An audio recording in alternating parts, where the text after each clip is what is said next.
Justin Trudeau wins, but Canadian democracy loses in the great confidence vote showdown.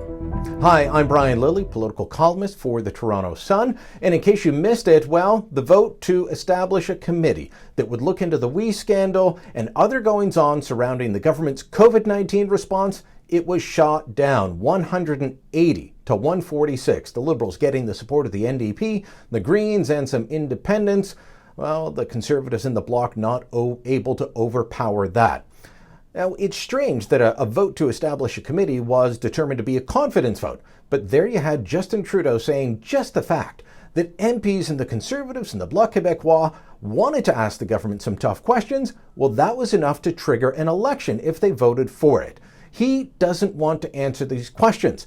He has redacted documents. He has blocked committees. It all goes against what Justin Trudeau himself said back when he was just a backbench Liberal MP, asking the Harper government to get to the bottom of the Afghan Taliban detainee controversy. These partial documents that have been censored and important information being left out is not full disclosure, and as well, personal attacks, rhetoric, and accusations in the House are not disclosure. We need to discover the truth.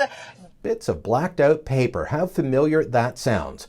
Well, Justin Trudeau in 2009 is obviously a very different man from Justin Trudeau in 2020. Now, that's what he wants to give you.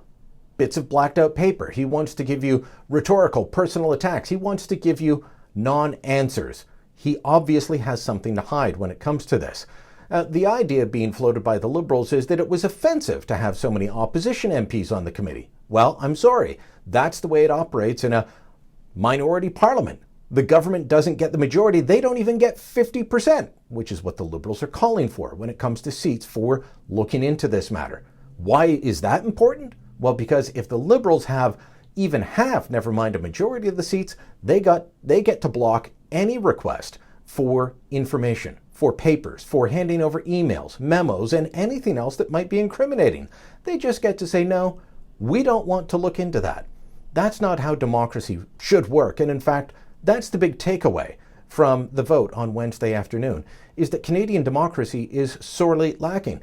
We've gone from a country where, yes, the opposition forced a minority Conservative government to hand over documents related to an ongoing war and the treatment of prisoners from the Taliban, to one where asking for papers on contracts that, well, relate to a charity that the government is too close to, well, that's tantamount to treason and we need to have an election. It's all a bit much. It's all a bit rich. But it's the way that Trudeau and his Liberals want to play it. And by the looks of it, they're going to get away with this.